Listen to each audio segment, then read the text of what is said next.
Hi, this is Lisa with Coping with Yarn, and today we will be reading E.T. the extraterrestrial in his adventure on Earth, chapter 13. Okay, so Connie, he's wearing a dress just for you. Connie from Just Another Stitch wanted to make sure that E.T. got dressed up today for me, for her. Okay, so are y'all ready? Here we go. Mary stood in front of the filing cabinet, thumbing through the folders. It was only 11, and her feet were already killing her. She looked at the pile of papers yet to be filed.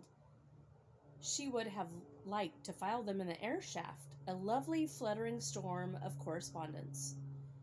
Mary, when you get a chance, would you run these ideas down to the sales department? When I get a chance? She looked at her employer. He was a dumbbell, a tyrant, a sadist, and a fool.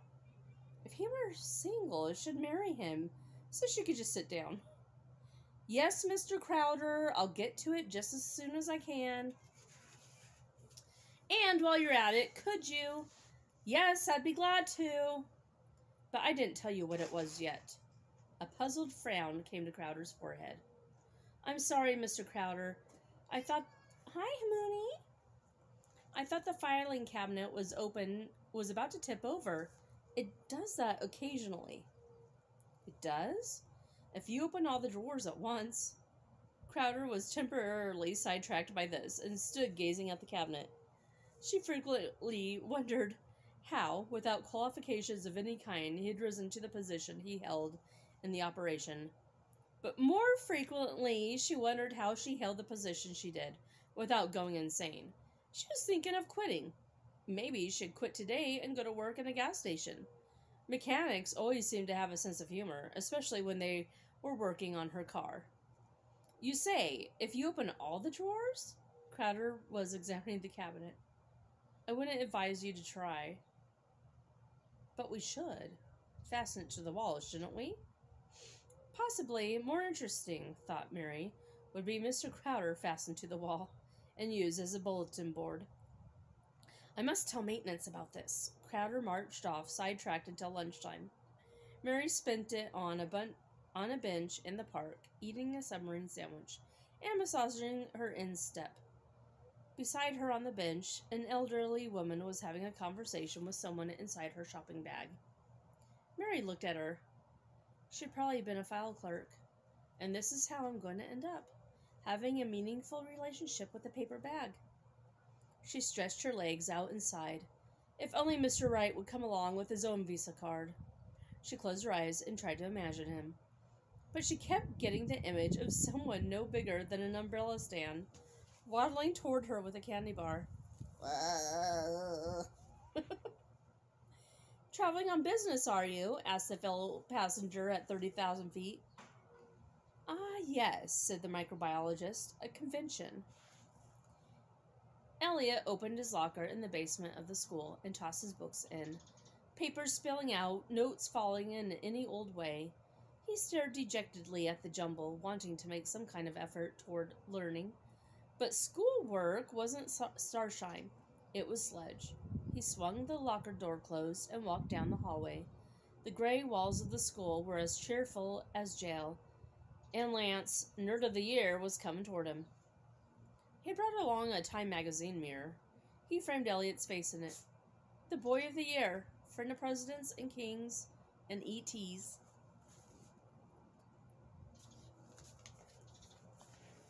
He slid it over so that the mirror now included his own face.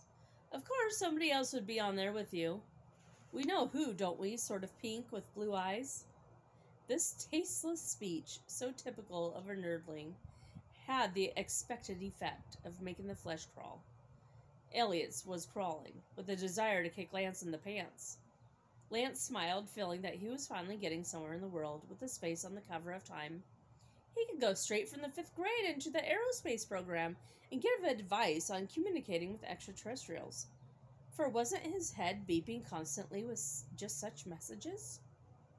He's talking to me, Elliot, all the time. He likes me. I wonder why. He senses that I can be useful.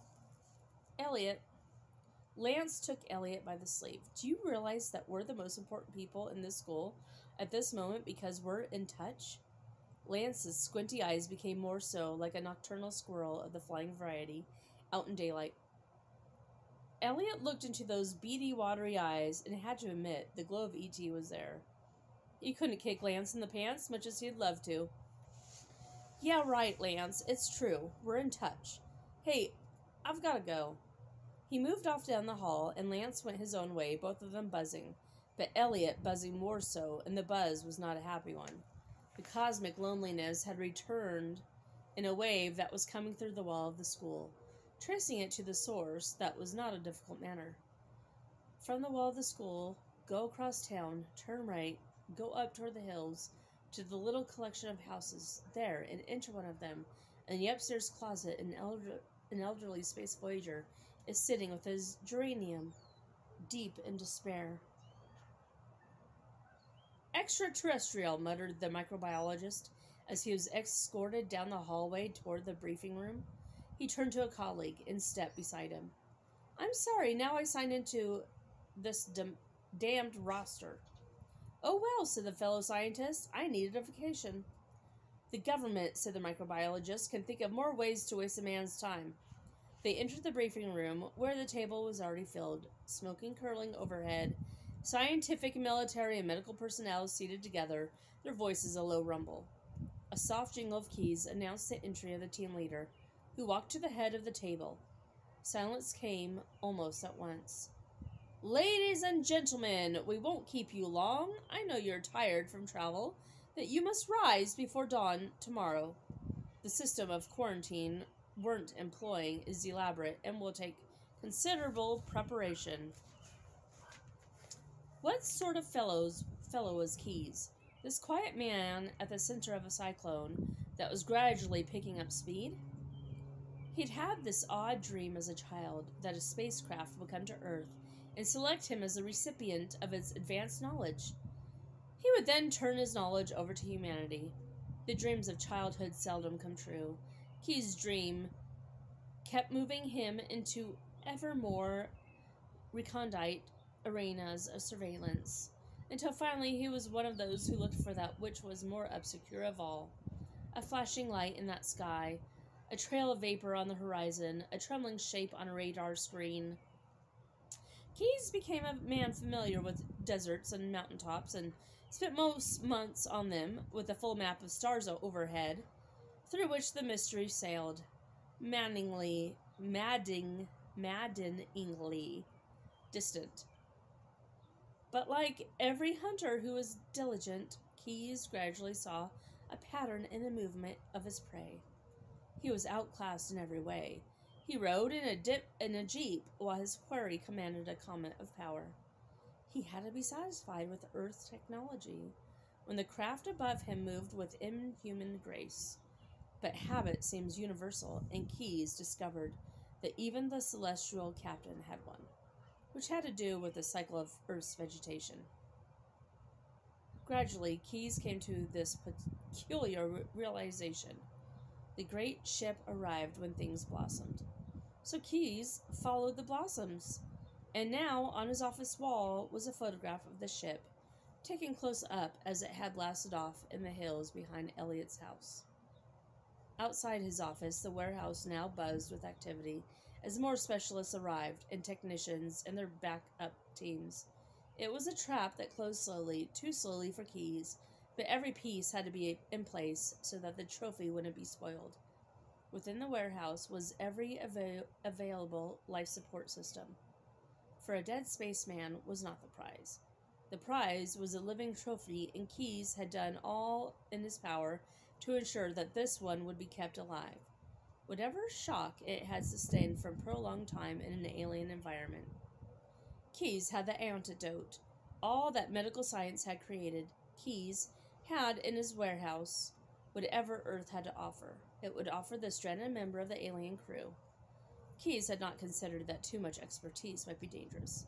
That a little spaceman who thrived on M&Ms did not need intravenous feeding, nor a possible organ transplant. But Keyes closed the only net of which he had ever conceived, a gigantic one. Every knot in it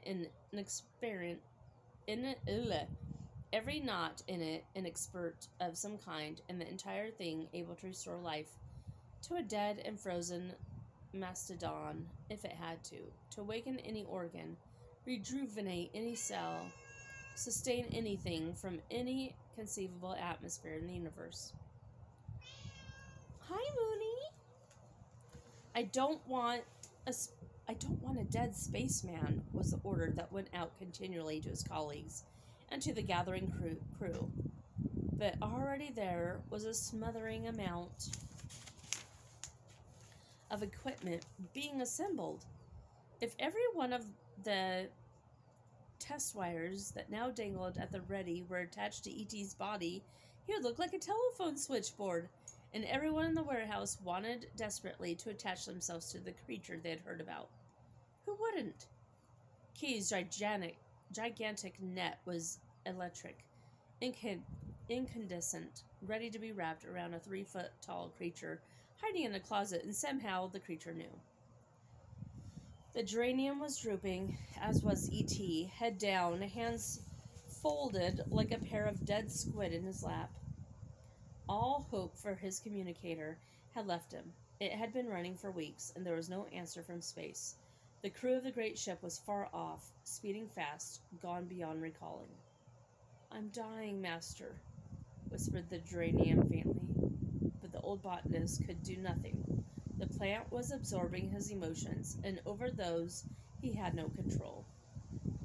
Cosmic loneliness had gotten to the marrow of his bones. He leaned on the Muppet, pushed himself up off the creature's head, and looked out the closet window. His gaze went off into the sky, telescopically focusing throughout the blue.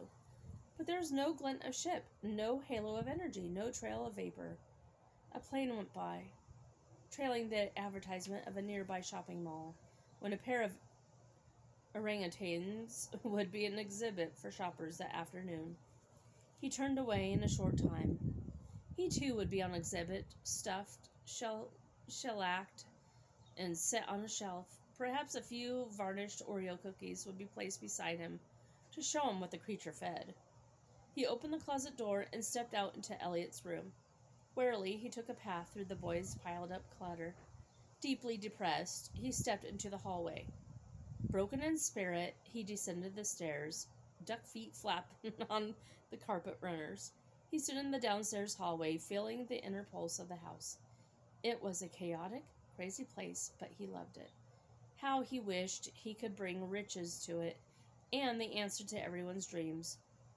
But all he was capable of was making the furniture float in the air, and what was the good of that?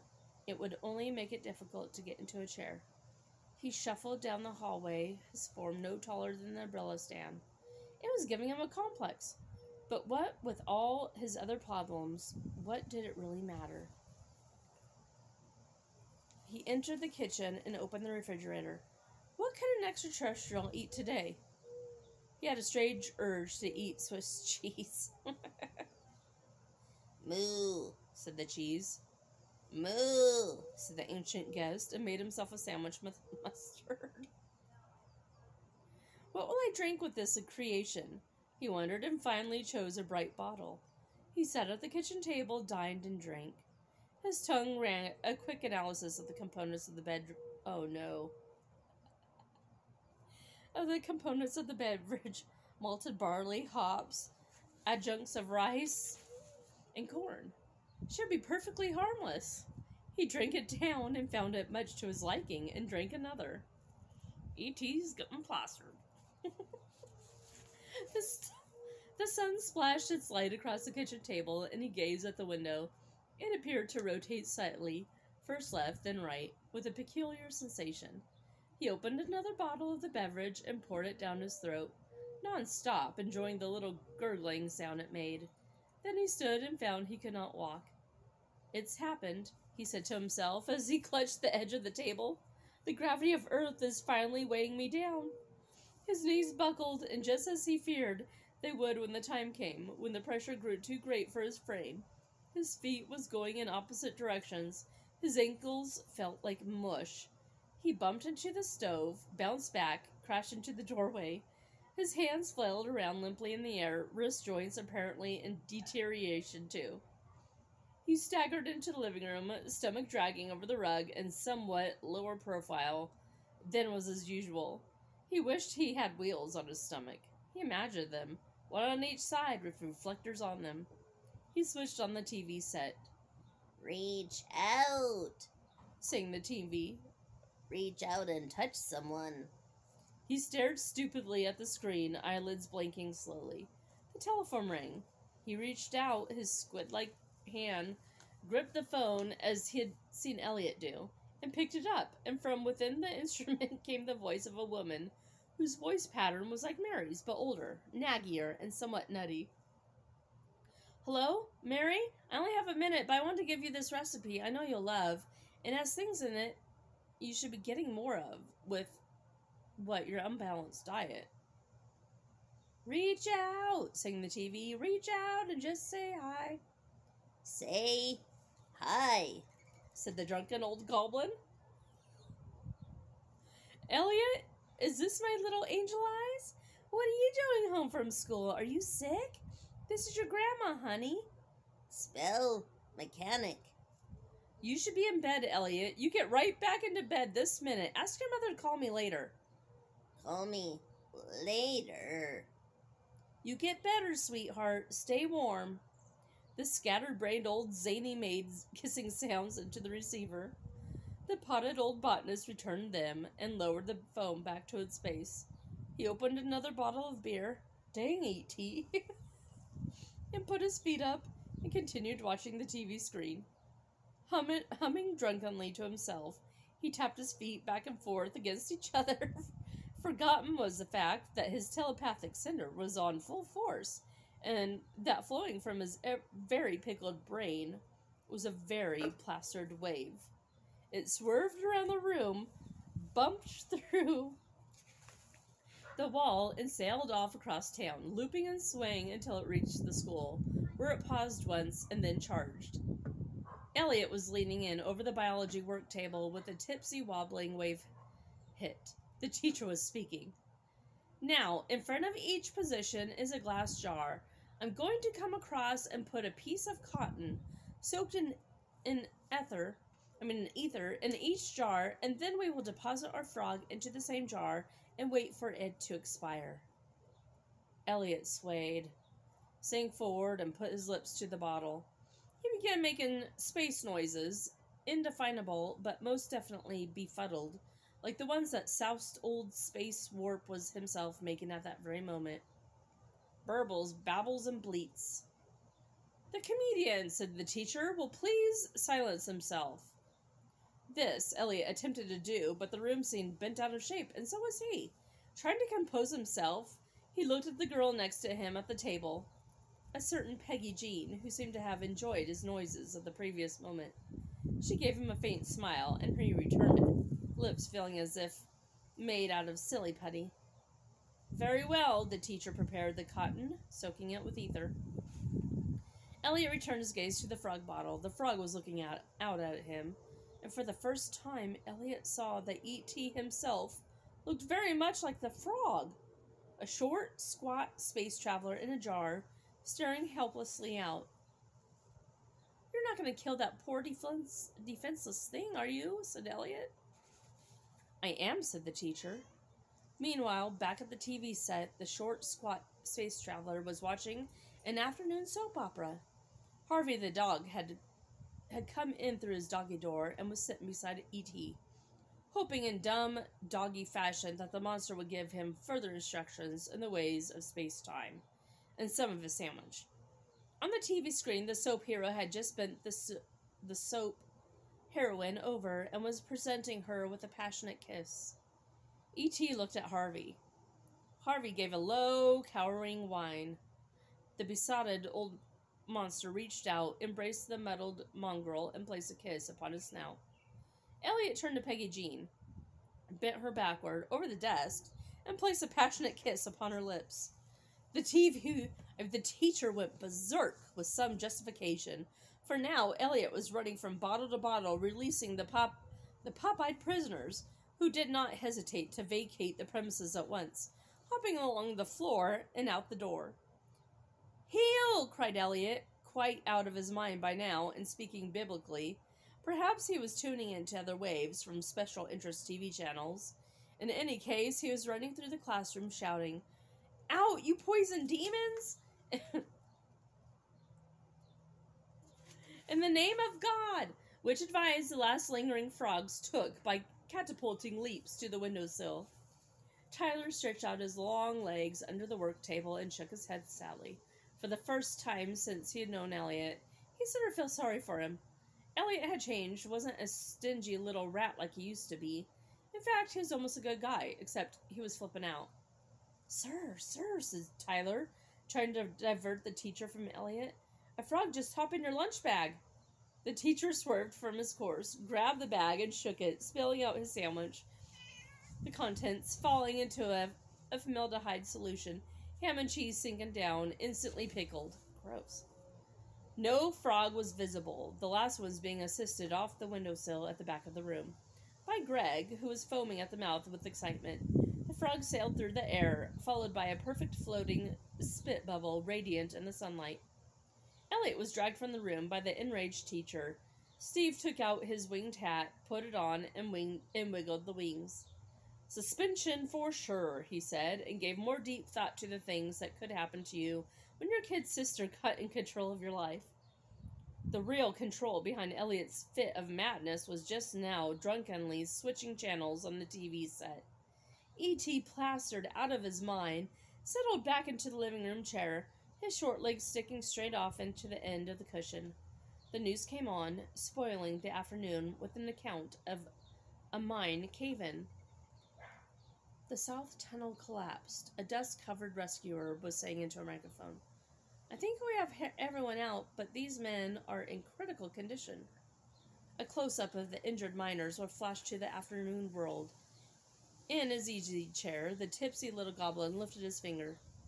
It began glowing pink.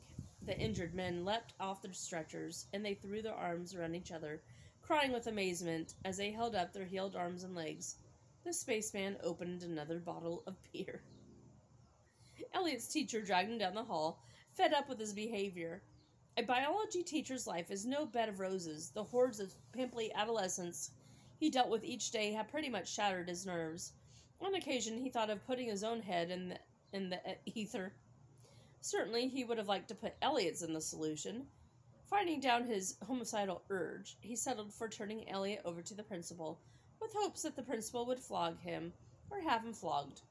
Of course, such things are not done in the modern school system, and then the trembling, broken biology teacher reeled out of the principal's office, feeling that ultimately the children would win, sacrificing him on his own lab table with cotton wads, up his nose and a red incision down his torso. Within the principal's office, moderation, as indicated above, was being practiced.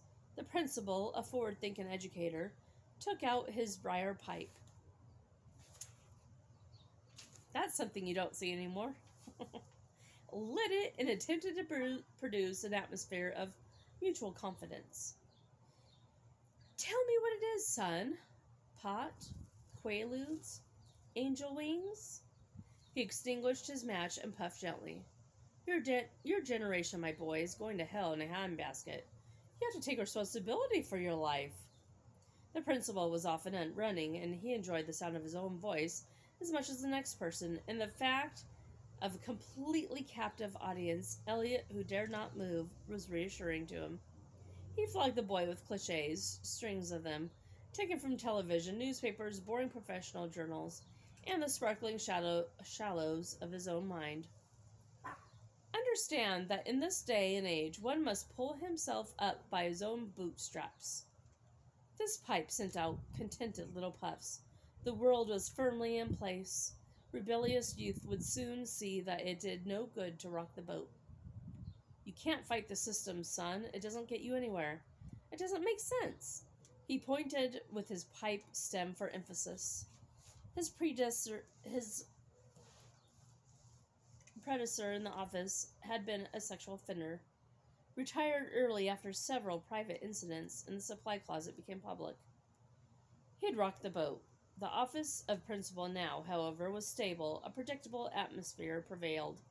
The pillars of education were unshakable, and the earth had been tamed. The system would prevail, except that Elliot had started to float out of his chair.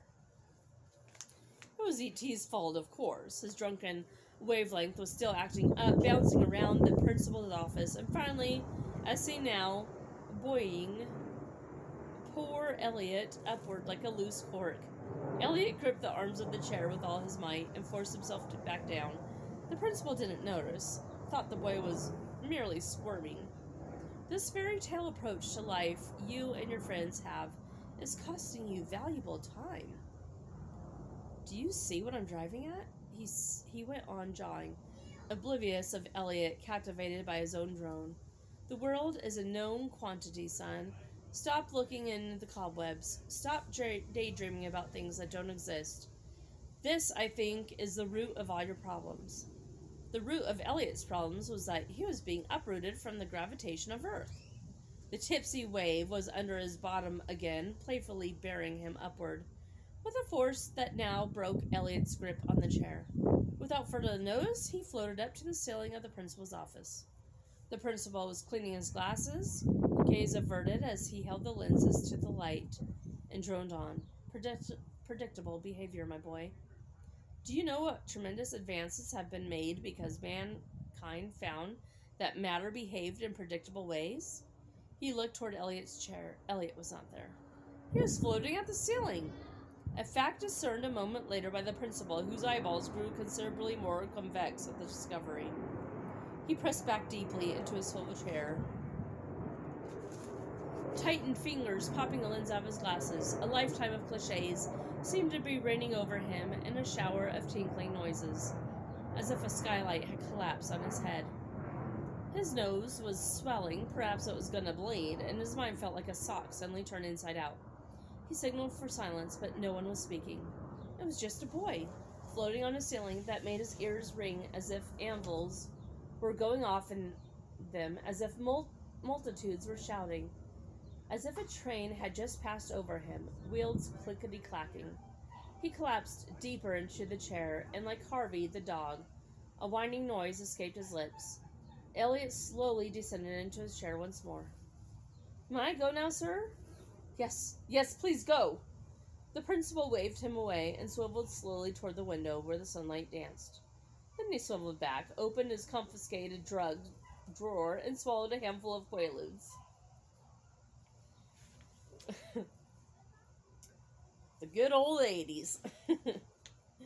Back at its source, the drunken wave was strongest as the soused old space being flapped around about the house. He finished the six-pack of beer. To a resident of Earth, it was not a great deal of alcohol to have running around in one system. Now, to the sawed-off, finely tuned, ages-old, innocent creature of the sky, it was like a ton of bricks. Bumping into things, overturning things, he bumbled around from room to room. Harvey the dog followed faithfully. Harvey himself was in bad shape, owing to his own telepathy.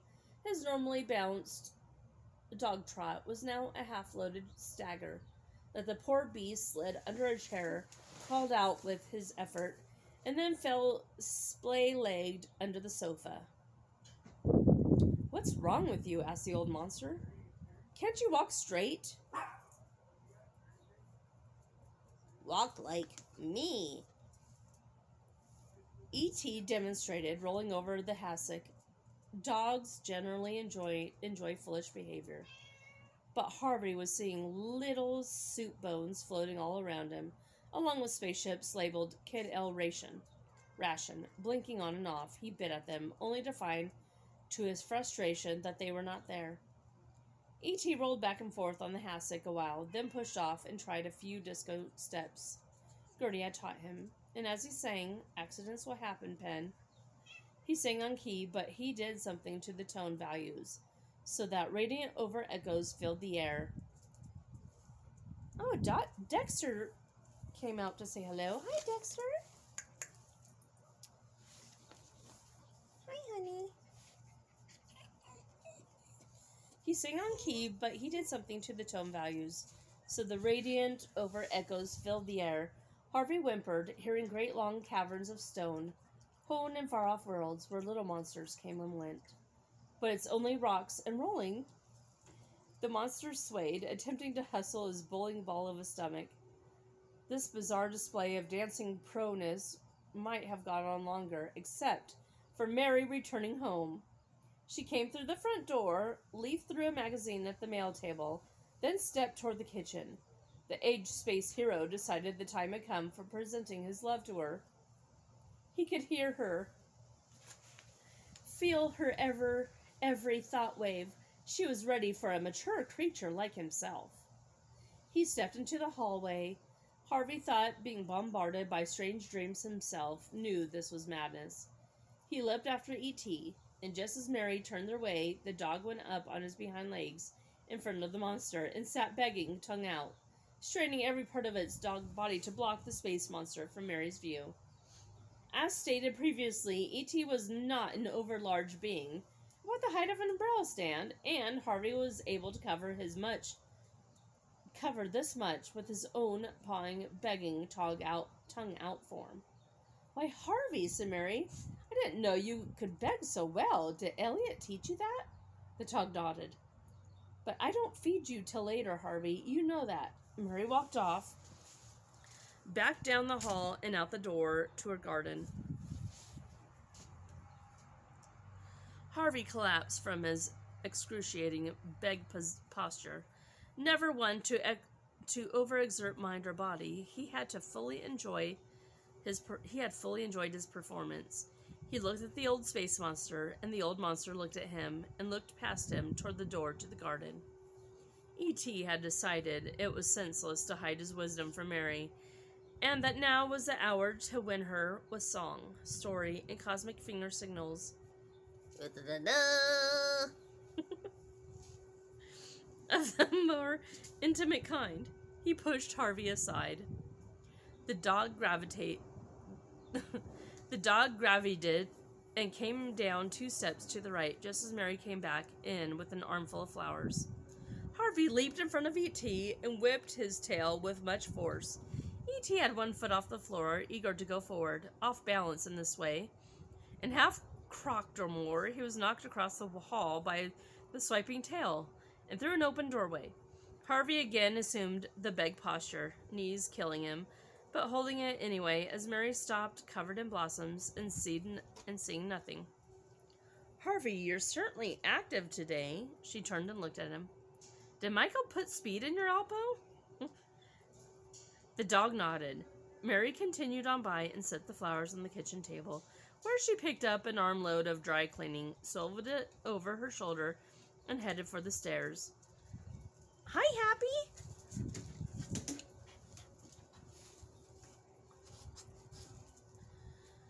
For who knew today might be his last day on Earth? If gravity kept buckling his knees, he wouldn't last till nightfall. He mustn't die without telling her of his deep affection for her. "You want up? Come on! Come on!"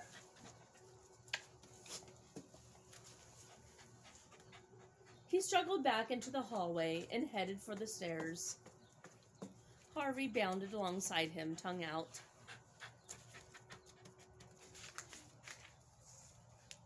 Nervous little growls coming out of him as his tail played along the banister rungs. Plat-a-tap, plat-a-tap, plat. Mary had entered the bedroom and was in the first stages of preparation for her much-loved afternoon shower. In the warm interlude, she slowly regrouped her forces in order to hold the world at bay for one more day. At such a sacred hour, would she want an extraterrestrial in the shower with her? Standing ankle deep on duck feet and staring up at her with bulging and beseeching eyes? It wasn't likely, but its probability was rapidly increasing as E.T. mounted the stairs, once again humming. No barking. "It's only rocks and rolling." Mary was spared this musical offering, as the faucets in the shower were now on. It took several minutes for the hot water to gyrate itself out of the boiler, And during these few moments, she began to undress. Eat. Ew. You want some water?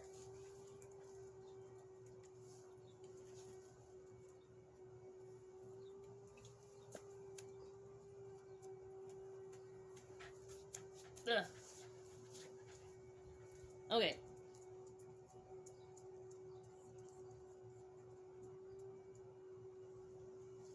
Mary was spared this musical offering.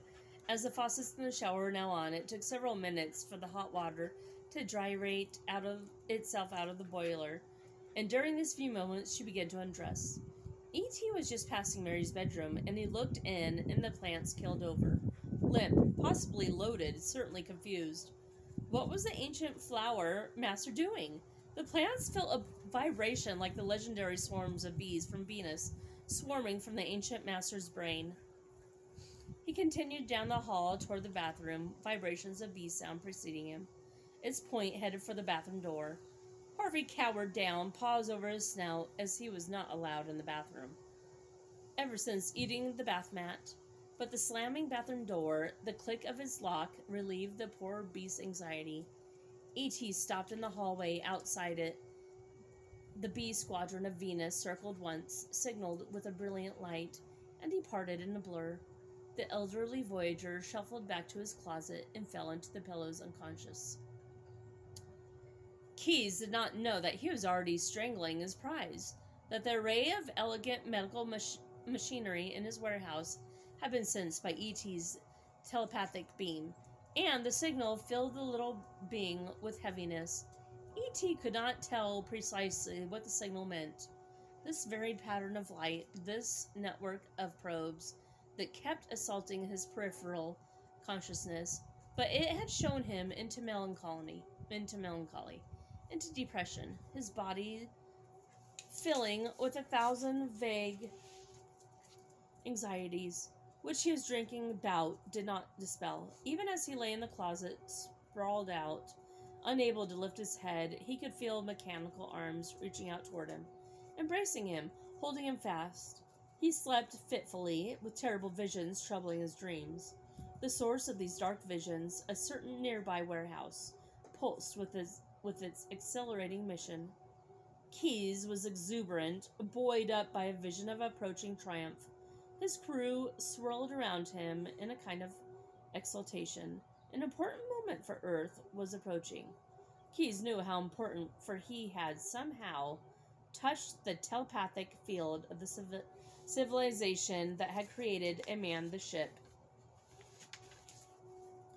Marvelous dreams had come to him, far outstripping anything of his childhood, and a strange love that groaned for him, love for the beautiful intelligence that had flirted with Earth. His team was in readiness, the countdown clicking, but all of this activity was somehow veiled by the continuous sensation he now had of being with the ship and its crew. Their power was a constant thought wave flickering over him. Monitoring him, he felt they would not find him wanting in compassion or preparation. He had done everything he had to protect their stranded crewmate. His fleet of vehicles gleamed, and where the doors were open, one could see the interiors gleaming too. Readouts flashing, needles dancing, complex circuitry glowing. He was bringing this to the lost creature from space as an offering. Elliot returned home. Lance the nerd at his side. What happened to you in biology class, Elliot? You went crazy today. Do you know that? I know it. Bizarre behavior, Elliot. Don't you think it's uncool to draw attention to yourself at this time? The nerd gave Elliot a significant stare, like a mouse looking left and right after eating through a block of cheese. Elliot stared back at him and again resisted the impulse to kick Lance in the pants. For, as before, the nerd's squinty eyes were reflecting E.T.'s own eyes, tiny lights glowing off deep inside them. Elliot sighed and walked toward the stairs. Lance following close behind him, like a persistent wad of gum on the sole of your shoe. But I have to admit, you gave it to that bio-creepo, Elliot. The kids from the class, after hours, said they came in and found him wiped out in his own ether. You know how ether heads get. all out of sync, stumbling around. That's how he was. They entered Elliot's room, picked her way through the debris, and opened the closet, where they found E.T. on the pillows, toes in the air. Lance was aghast. You just leave him alone like this? Are you nuts? This is the most valuable thing in the world. Anyone could break in here and kidnap him, or he could hurt himself or anything. Elliot lifted the old Voyager up from the pillow. He's loaded. E.T. opened his eyes. Spell 6-pack. Elliot lifted the old Voyager up from the pillow. He's loaded. E.T. opened his eyes. Oh, wait, I just said that. You've had enough, E.T. The ancient pilgrim from the stars made some cosmic finger signals, rotated his eyes, and hiccuped. Lance continued appalled. What do you want to hide him for anyway? Do you know how many people pay good money to see Kiss? For Pete's sake, he's bigger than Kiss. He's bigger than the New York Yankees. Elliot, you've got a gold mine here. Take him on the road. Lance gestured to show he had all the qualities it took to be a manager. His cowlick, glowing red, gave him the appearance of someone whose scalp had been elongated by a narrow escape from a cheese-loaded spring trap. A big promoter would have had him thrown down the back stairs with the trash. But, being a nerd, he didn't know that. Nerdishly, he pressed on. You, me, and E.T. We'll make it legal. Elliot kept E.T. upright, but the timeless traveler kept swaying back and forth. Spell headache, Elliot. He's hungover, moaned Lance. Elliot, you need a handler in here. You don't know the first thing about taking care of an extraterrestrial. Elliot continued bracing E.T., but felt the heaviness in the old creature's body. A strange heaviness, a deep heaviness, unlike anything he had ever handled. E.T. He shook the extraterrestrial, and E.T. turned his eyes upon him. But they held visions of the cosmos such as Elliot had never seen, not in all the weeks E.T. had been with him. They were the farthest out signals imaginable. They hit Elliot all over the body, and the heaviness became his own. E.T., what's happening? The ages-old being slumped forward, his density was changing. He was like the core of a collapsing star, the force of Earth's gravity fully upon him. He was becoming a black hole in space. Lance was hit with it too. His own form weighted down so that his lowness became still lower, and he crouched like a rat under E.T.'s other arm. Look, he communicates through you. He belongs to you. But you gotta make it legal. My dad's a lawyer. He'll figure something out. We'll be millionaires. We'll go everywhere. Everyone will want to know us because we'll be the most famous boys in the world. They'll all want to meet E.T., and he'll be all ours. But E.T. wasn't anybody's except gravity's. He had come fully to himself and had neutralized drunkenness out of his system with one instant focus. But this deep imploding of his being that he could not change. Ah, me. He swayed back and forth, the contraction upon him. It was the end of his star life. He was inwardly shrinking to the size of a pinhead. His span was over, but he must not take the boy with him. And yet it was happening. The black hole was open, and nothing could escape it. Those pilots who fly too close will be swallowed. That is the law of space. Spell, go away. He tried to move them back, but they were clinging to him, and he felt their love sweeping under each arm. Foolish children, you don't wish to follow me, for I am E.T. Your minds cannot follow where I go. I am an ancient traveler in the void, and you are puppies. Harvey snuck into the room, head down, scowling. Mary was returning, and the dog could feel her moving into range, and he must warn Elliot. He growled outside the closet door, and a moment later it opened. He looked at the space creature, and his doggy mind saw a dark, cavernous force into which light bones were dropping, one after another. He jumped back, his own bones filling the touch. Leave me, said E.T., trying to lift his arms, but the great theory was working itself out in mind. and his concentrated energy form, so perfectly suited for outer environments of space, was falling in on itself. He had to find a way to die alone, but even then, the force might be so great that it would start to suck nearby forces into it. Could he, a single alien, implode the entire Earth? Would his death turn it inside out? Spell danger. He shifted through all the cosmic levels, but could not find a correct formula for neutralizing this. He was stuck fast, held, and his ship was light years away. "He's so heavy," wheezed Lance, as they stumbled with him across the room. They lifted him up with all their might, and then dumped him into Elliot's bed, just as Mary's footsteps reached the stairs. A moment later, she opened the door. "Hi, guys!" Harvey went up in front of her, begging with his paws. His head stood out, incredibly magnetized, shielding Elliot and Lance as they whipped a blanket over E.T. "What'd you do to Harvey?" asked Mary as the dog panted in front of her, paws waving. "Did you drug him? Tell me the truth." "Harvey," said Elliot, "cool it." E.T. was dropping deeper down. He felt the willow creature, mother of the house, and knew that she would be tugged in by his force, and he no longer wanted the intimacy, for he had much a different road from hers. Her cosmos and his were cross-related, so she would never know where she was if she fell into his sinking depth. Her consciousness would disintegrate, as would that of the boys.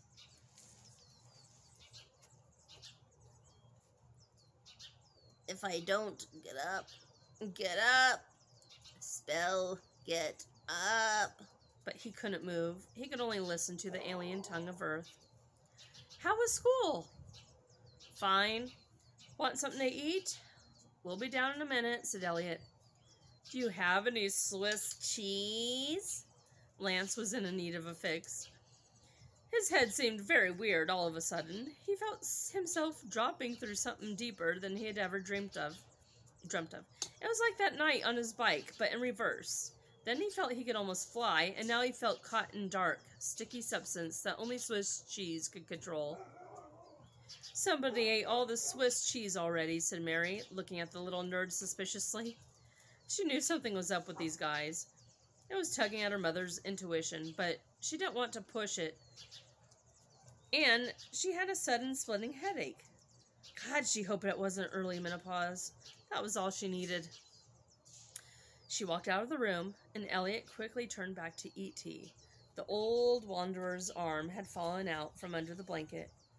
Horror crossed Elliot's face as he looked at the color of it, a grayish shade, which drew his gaze hypnotically into warps of dreaming he wasn't up to at all. He sank down, grabbing the old hand in his own. "E.T., heal yourself." And that is the end. Love E.T. Love ya. Be good. Hi! Hi! He just touched me.